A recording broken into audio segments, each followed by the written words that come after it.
This is Luc Dallas, Multipass started. The Fifth Element wasn't just a sci-fi movie. It was chaos and couture. Flying taxis, laser fights, and a love story stitched inside a neon apocalypse. But behind that orange hair and cosmic opera, this film was pure madness. And magic. Let's dive into 10 weird facts you didn't know about the Fifth Element. Fact 1. Born from a lonely kid's notebook. Before the explosions before Leeloo, there was just a 16-year-old French boy with no friends and a big imagination. Luc Besson. He started writing The Fifth Element as a way to escape reality, sketching aliens and heroes in his school notebooks. 2 decades later, that teenager's dream became one of the wildest sci-fi movies ever made. What started as a way to cope with loneliness became cinematic legend. Fact 2. It was originally a trilogy. The first draft wasn't a screenplay, it was a 400-page galactic saga that Besson built entire alien religions, government councils, and species that never made it to film. When studios said, too big, too weird, he slashed it down to a single story. So, the movie we saw? That's just one slice of a massive universe still locked inside Luc Besson's notebooks. Fact 3. Corbin Dallas almost had a different face. Before Bruce Willis signed on, the studio wanted Mel Gibson. But Besson said no, Gibson was too dark, too serious.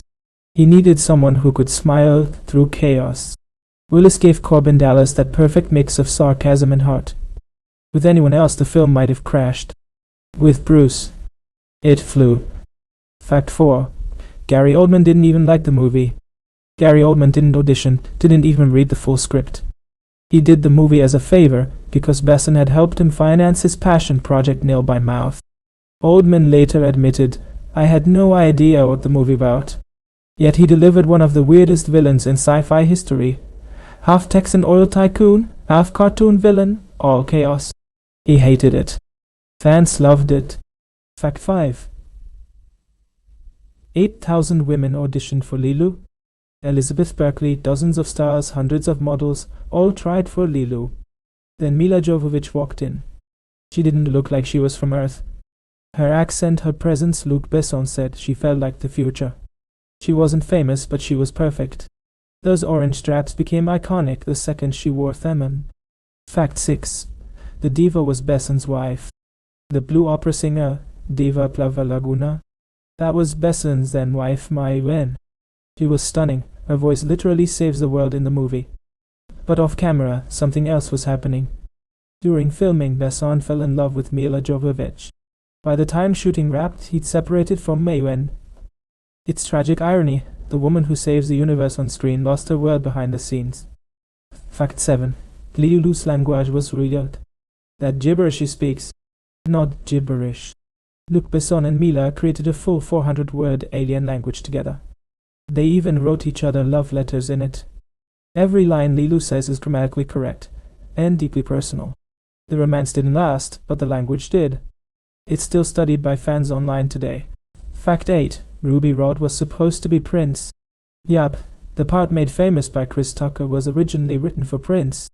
He loved the script but hated the wardrobe. Jean-Paul Gaultier's leopard print bodysuits and towering heels were too much even for him. Prince said no. Tucker said yes, and turned Ruby Rhod into a high-speed, high-pitched legend. Imagine how wild that scene would have been with Prince, though. Fact 9. Hero and villain never meet. Bruce Willis and Gary Oldman, same movie, same story, never share a single scene. Not once. That wasn't an accident. Besson wanted a story where good and evil collide indirectly, like ripples through chaos. And somehow it works. The tension's still there, even though the two stars never even make eye contact. Fact 10. The critics booed it. Fans made it a legend. When The Fifth Element premiered at Cannes, critics booed. They called it silly, shallow, too loud, too French. But audiences, they got it. They quoted Ruby Rhod, that is the They obsessed over Leeloo. They rewatched the opera scene on VHS until the tape wore out. What critics mocked became a cult classic, a sci-fi fairy tale that refused to apologize for being different. The Fifth Element wasn't just a movie, it was rebellion wrapped in glitter. A space opera that didn't follow the rules, it rewrote them. If you still quote Multipass or blast the Diva song in your car, hit like, and tell us which cult classic we should uncover next. Because in a world full of copycats, this film dared to be weird.